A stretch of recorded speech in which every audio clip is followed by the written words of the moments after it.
Hello, my dear students. Welcome you all to the next lecture of network analysis.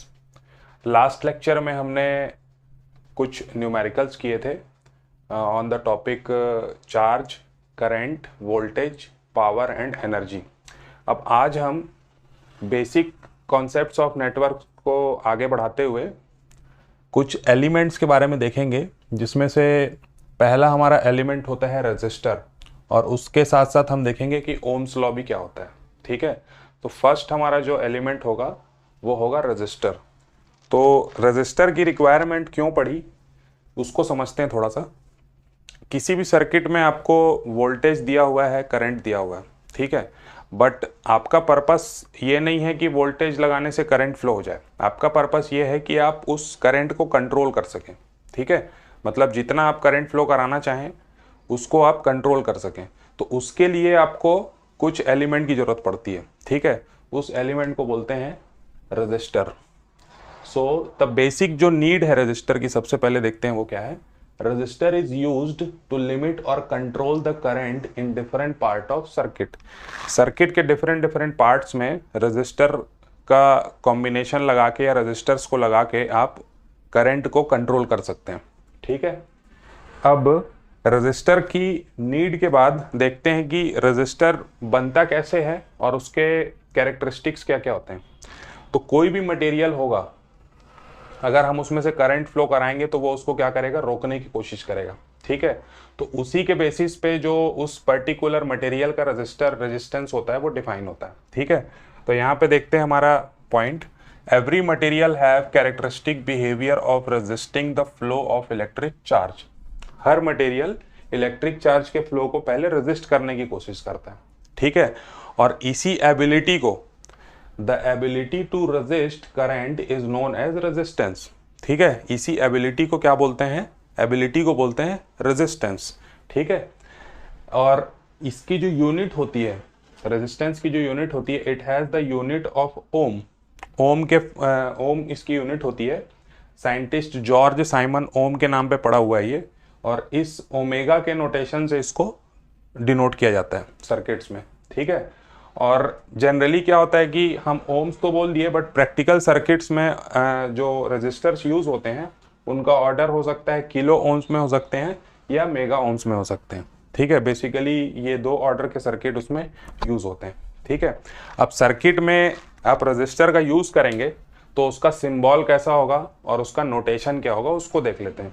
ठीक है, तो symbol for register जो होगा इस तरीके से जिगजैग पाथ में आप उसको जिगजैग स्ट्रक्चर का एक बना के आप उसको रिप्रेजेंट करेंगे. ये उसमें से करंट है और ये उसका वोल्टेज ड्रॉप है. ठीक है, और इसको रिप्रेजेंट करते हैं रजिस्टर को हम लेटर कैपिटल आर से. ठीक है, रिप्रेजेंट करते हैं कैपिटल आर से. अब हमने बात की थी कि ये मटेरियल की प्रॉपर्टी होती है, ठीक है, रेजिस्ट करने की. तो जो रेजिस्टेंस होगा वो उसी मटेरियल के कुछ फीचर्स पर डिपेंड करेगा. ठीक है, मटेरियल का जो फीचर होंगे उसी पे रेजिस्टेंस की वैल्यू जो होगी वो डिपेंड करेगी. तो यहाँ पे देखते हैं हमारे पास एक मटेरियल है जिसका लेंथ हमारे पास दिया हुआ है L. ठीक है, और इसका क्रॉस सेक्शन एरिया जो है वो है A. ठीक है, तो बाय एक्सपेरिमेंटल ऑब्जर्वेशंस हमको मिला है कि रेजिस्टेंस R जो होता है वो प्रोपोर्शनल होता है लेंथ ऑफ द मटेरियल के. ठीक है, रेजिस्टेंस R जो होता है वो प्रोपोर्शनल होता है लेंथ ऑफ द मटेरियल के, और इनवर्सली प्रोपोर्शनल होता है cross section area of the material के. ठीक है, cross section area of the material के. तो दोनों को आप अगर कंबाइन करके लिखें तो R इज proportional to L divided by A. ठीक है, और प्रोपोर्शनैलिटी कांस्टेंट को हटाएंगे हम तो ये हो जाएगा rho L by A, where rho is proportionality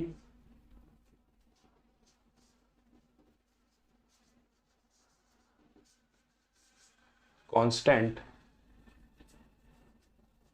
और इसको हम बोलते हैं resistivity of the material. resistivity of the material। ठीक है, resistivity of the material means resistivity of the material जो होगा वो शो करेगा कि कोई भी मटेरियल इलेक्ट्रॉन फ्लो को या चार्ज के फ्लो को कितना रेजिस्ट कर रहा है, उसके नोटेशन को, उसके मेजरमेंट को आप बोलेंगे, क्या बोलेंगे, रेजिस्टिविटी बोलेंगे। ठीक है, और रेजिस्टिविटी की यूनिट हम यहाँ से निकाल सकते हैं। तो हमको पता है इसकी यूनिट है ओम, एरिया की यूनिट होती है मीटर स्क्वायर और इसकी यूनिट होती है मीटर। सो रो की जो यूनिट हो जाएगी वो हो जाएगी ओम मीटर।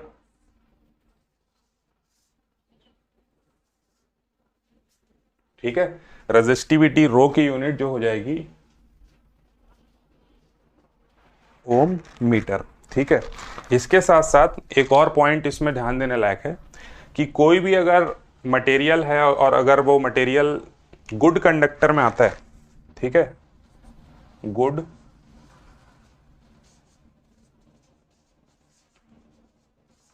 कंडक्टर, तो उसकी जो रेजिस्टिविटी होगी वो बहुत लो होगी। ठीक है, रेजिस्टिविटी लो होगी मींस करंट को वो कम रेजिस्टेंस प्रोवाइड करेगा। ठीक है, ज्यादा से ज्यादा उसमें से करंट हमारा फ्लो होगा। ठीक है, so good conductor have low resistivity.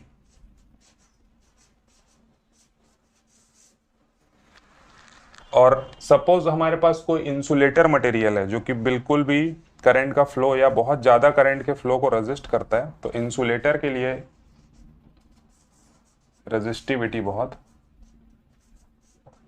High होगी। Okay, so this is all about resistance, resistor and resistance. ठीक है, रेजिस्टर एबिलिटी, पर्टिकुलर एलिमेंट को आप बोलेंगे रेजिस्टर और उसकी इस एबिलिटी, रेजिस्ट करने की एबिलिटी को आप बोलेंगे रेजिस्टेंस। ठीक है, तो ये आपको क्लियर है तो कमेंट में प्लीज बताएं। So the next topic is Ohm's law. Okay, Ohm's law. So पहले हम सबसे पहले इसका स्टेटमेंट देखते हैं। Ohm's law states that the voltage V across resistor is directly proportional to current through the resistor। ठीक है, इसमें वोल्टेज अक्रॉस और करंट थ्रू रजिस्टर हमको ध्यान में रखना है। ठीक है, means voltage V across the resistor is proportional to current through the resistor। Mathematically हम इसको लिख सकते हैं V is proportional to I, and equality के लिए जो प्रोपोर्शनल कांस्टेंट होगा वो होगा V equals to R I. ठीक है, V equals to R I, where R is the resistance.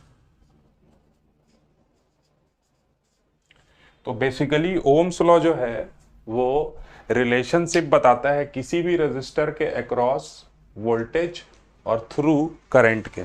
ठीक है, और यहाँ से रेजिस्टेंस की जो यूनिट हमने देखी थी ओम्स, यहाँ से हम एक और यूनिट कैलकुलेट कर सकते हैं in terms of unit of voltage and current. ठीक है, बाय मॉडिफाइंग दिस इक्वेशन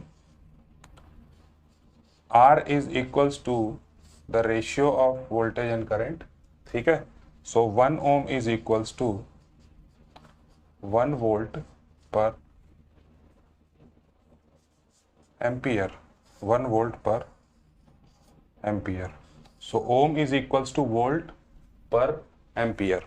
ठीक है, so this is the statement of Ohm's law and this is the mathematical term for Ohm's law.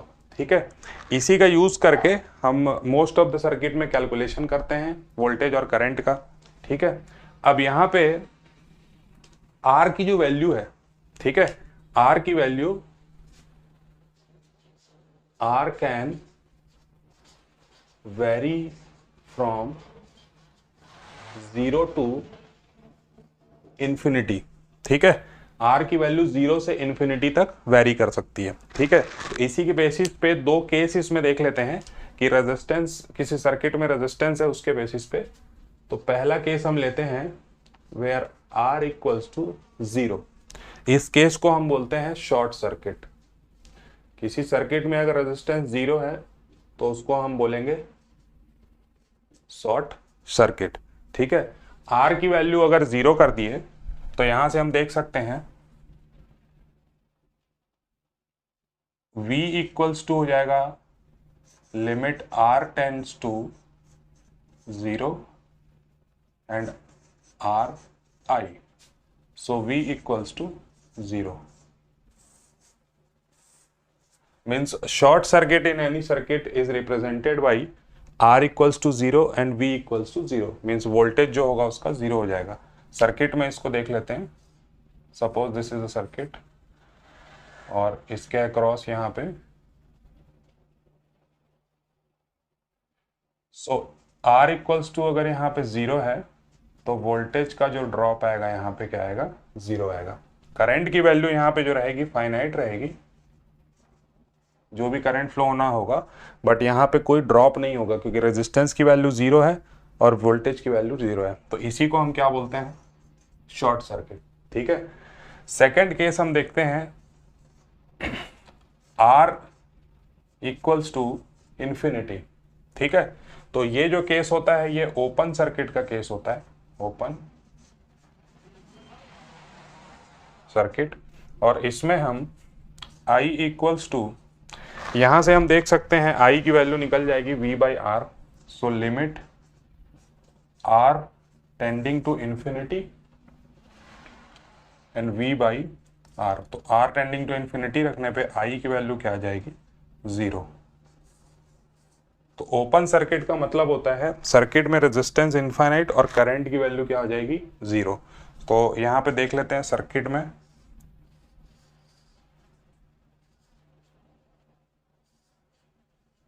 Open circuit I equals to 0, voltage की value हो सकती है कुछ voltage वहां पे हो टर्मिनल के अक्रॉस, और R की वैल्यू क्या हो जाएगी, इन्फिनिटी हो जाएगी। ठीक है, so this is the case of short circuit and open circuit. तो यहाँ से R की वैल्यू जो है वो 0 से इन्फिनिटी तक वेरी कर सकती है, और इसके बीच में जो बाउंड्री के जो केसेस होंगे 0 और इन्फिनिटी का केस, ये हमारे वो केस हैं।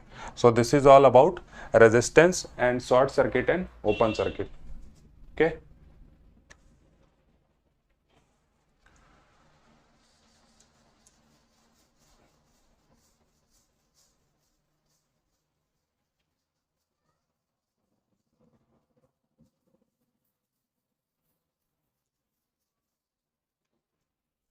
अब यहाँ पे ओम्स लॉ का यूज करके हम पावर कैलकुलेशन भी कर सकते हैं किसी रजिस्टर के अक्रॉस। पावर कैलकुलेशन, तो पावर की डेफिनेशन से हमको पता है कि power is the multiplication of voltage and current. ठीक है, power is the multiplication of voltage and current. So V equals to power equals to V into V by R. तो इससे आ जाएगा आपका V स्क्वायर बाई आर। तो ये एक relationship हुआ पावर का वोल्टेज के साथ। सेकेंड हम देख सकते हैं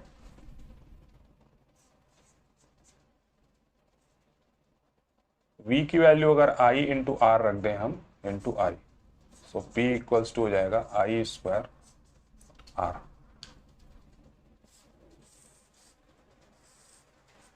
तो यहाँ पे दो पावर के इक्वेशन हमको मिल रहे हैं, एक इन टर्म्स ऑफ वोल्टेज हमको मिल रहा है और दूसरा इन टर्म्स ऑफ करंट हमको मिल रहा है। दोनों ही केस में यहाँ पे हम ऑब्जर्व कर सकते हैं कि power is non linear function of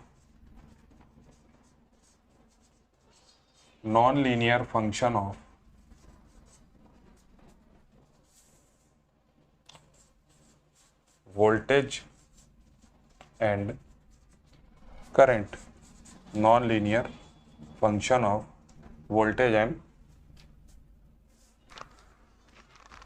current. Power is non-linear function of voltage and current. So this is the power एक रजिस्टर में अगर पावर कैलकुलेट करना है, power dissipated in a resistor, तो ये फॉर्मूला आप यूज करेंगे P इक्वल्स टू V²/R या फिर I²R। एंड इससे हम ये ऑब्जर्व कर सकते हैं कि power is non linear function of voltage and current. ठीक है, अब अगर यहाँ पे R जो होता है वो हमेशा क्या होगा, 0 से इन्फिनिटी इसका रेंज होगा, मीन्स ये हमेशा क्या होगा, पॉजिटिव होगा। ठीक है, तो R अगर पॉजिटिव होगा तो यहाँ पे V का स्क्वायर हो रहा है, V की वैल्यू नेगेटिव हो या पॉजिटिव हो, उसका स्क्वायर हमेशा क्या होगा, पॉजिटिव आएगा। और I की वैल्यू भी नेगेटिव हो या पॉजिटिव हो, उसका स्क्वायर क्या होगा, पॉजिटिव आएगा। Means power dissipated in a resistor, किसी भी रजिस्टर में पावर जो होगा उसकी वैल्यू हमेशा क्या आएगी, पॉजिटिव आएगी। R पॉजिटिव होगा, so power in a resistor is always positive। ठीक है, so power in register always क्या होगा, पॉजिटिव होगा। इसी के बेसिस पे हम बोल सकते हैं कि register always absorb power and it is a passive element and it is passive element। So resistor जो होगा वो हमेशा क्या करेगा, पावर एब्जॉर्ब करेगा, क्योंकि इसकी वैल्यू पॉजिटिव होती है। और एब्जॉर्ब पावर को हम पॉजिटिव से रिप्रेजेंट करते हैं, हमने पेसिव साइन कन्वेंशन में उसको देखा है। ठीक है, so resistor always absorb power and it is a passive element. Passive element का मतलब है कि ये खुद से कोई एनर्जी प्रोड्यूस नहीं कर सकता, ये जो भी इसको वोल्टेज सोर्स से एनर्जी मिलेगी उसी को ये क्या करेगा, डिसिपेट करेगा, एब्जॉर्ब करेगा, और उसकी वैल्यू हम कैलकुलेट कर लेंगे इन टर्म्स ऑफ वोल्टेज या करंट के फॉर्म में। सो this is about power calculation using Ohm's law. Ohm's law का यूज करके हमने क्या किया, यहाँ पे रेजिस्टर के अक्रॉस हमने पावर का कैलकुलेशन किया। ठीक है, अब यहाँ पे ये क्वांटिटी तो हो गई रेजिस्टर की क्वांटिटी। एक और इंपॉर्टेंट क्वांटिटी होती है जिसको हमको यहाँ पे देखना है,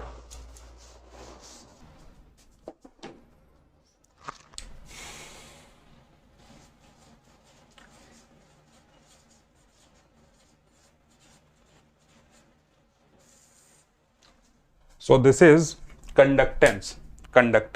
So conductance is basically reciprocal of resistance,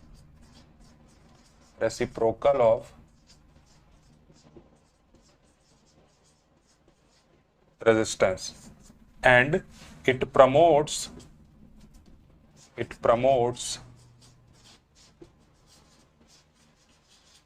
the flow of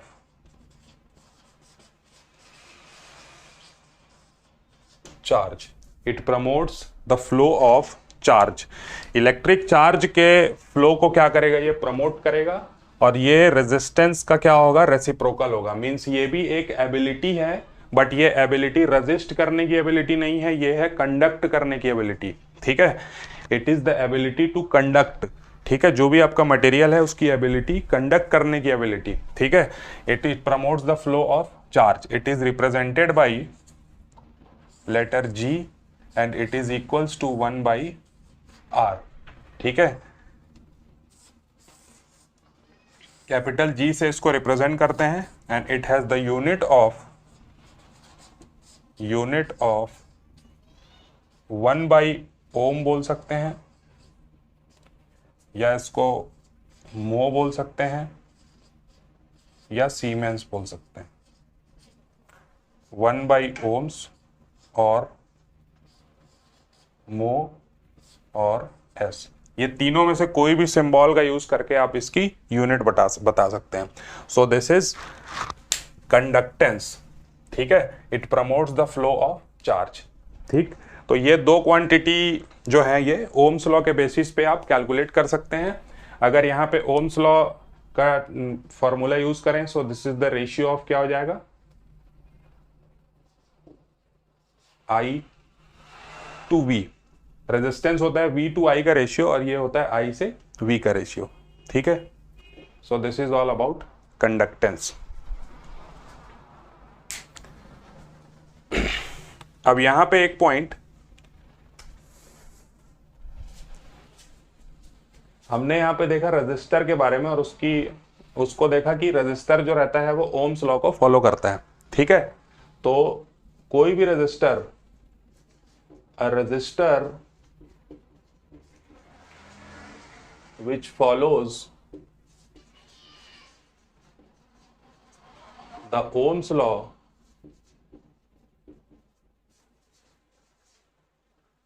is called linear resistor, is called linear register. जो भी रजिस्टर ओम्स लॉ को फॉलो करेगा वो लीनियर रजिस्टर कहलाएगा, और अगर ओम्स लॉ को वो फॉलो नहीं करेगा तो नॉन लीनियर रजिस्टर कहलाएगा, ठीक है। इसको समझने के लिए हम देख सकते हैं कि हमने जो रिलेशनशिप देखा था, ये करंट एक्सिस हो गया और ये वोल्टेज एक्सिस हो गया। तो V बाई आई के बेसिस पे ये जो इसका स्लोप होगा ये R को रिप्रेजेंट करेगा, that is resistance. This is the curve of V equals to I R. इस इक्वेशन का ये कर्व है। तो यहां पे R जो रहेगा इस स्ट्रेट लाइन के स्लोप को रिप्रेजेंट कर रहा है, ठीक है। और ये एक लीनियर कर्व है, ठीक है। तो जिस रजिस्टर का हमको लीनियर कर्व मिलेगा उसको हम क्या बोलेंगे, लीनियर रजिस्टर। और इसके लिए हमको क्या चाहिए, ओम्स लॉ को फॉलो कराना जरूरी है। So this is all about resistor and Ohm's law. So let's do some numericals on resistor and Ohm's law, ठीक है। So our first problem is in the circuit shown in figure calculate the current, conductance and power in 5 kilo ohm resistor, ठीक है। ये तीन चीज हमको calculate करनी है, ठीक। देखते हैं यहाँ पे सबसे पहले हम देखते हैं रजिस्टर, ये जो लगा हुआ है ये कनेक्टेड है एक 30 वोल्ट के वोल्टेज सोर्स से, ठीक है। 30 वोल्ट के वोल्टेज सोर्स से, और ये सिंपल, ये जो रजिस्टर है एक प्लेन वायर से इसमें कनेक्टेड है। मतलब ये जो इस तरह का कनेक्शन होता है इसको जीरो रेजिस्टेंस वायर बोलते हैं, ठीक है। इसमें कोई रेजिस्टेंस नहीं है। मीन्स ये जो 30 वोल्ट का वोल्टेज है, ये यहाँ पे ये जो इसके अक्रॉस जो वोल्टेज आएगा वो भी कितना होगा, 30 ही होगा, ठीक है। तो उसी के बेसिस पे हम यहाँ पे कैलकुलेशन करेंगे अपना, ठीक है। So from Ohm's law we know that V equals to I into R। The voltage V across 5 kilo ohm resistor is, the voltage V is, ये 30 वोल्ट ही यहाँ पे इसके अक्रॉस आ रहा है, so it is 30। So 30 equal to I, और resistance की value हमारे पास है 5 kilo ohms. So I equals to आ जाएगा 30 upon 5 into 10 to the power 3। So this is equals to 6 milli ampere. तो करंट की वैल्यू यहाँ पे आ गई 6 मिली एम्पियर। सेकेंड हमको पूछा है इसमें कंडक्टेंस की वैल्यू, ठीक है। तो conductance is, we know that by definition conductance is the reciprocal of resistance. So G equals to 1 upon 5 into 10 to the power 3। So G equals to आ जाएगा 0.2 मिली साइमन, ठीक है। इसकी यूनिट क्या होती है, साइमन या मो भी लिख सकते हैं आप, ठीक है। अब हमको पूछा है पावर। तो पावर हमको देखो करंट भी पता चल गया और वोल्टेज भी पता चल गया। सो पावर इक्वल्स टू आ जाएगा V into I. So power equals to हो जाएगा हमारे पास 30 into 6, that is 180 milli watt. So simple question है, बस आपको एक चीज का ध्यान रखना है कि ये जो सोर्स है इसके अक्रॉस लगा हुआ है, मतलब इसका जो ड्रॉप होगा ये भी कितना होगा, 30 वोल्ट का ड्रॉप करेगा ये वोल्टेज ड्रॉप इसका, ठीक है। इसको आपने जान लिया तो इजीली कैलकुलेशन हो जाएगा, ठीक है। नेक्स्ट देखते हैं हमारा question. 100 watt electric bulb is connected to a 200 volt source. Calculate the value of current and resistance, ठीक है।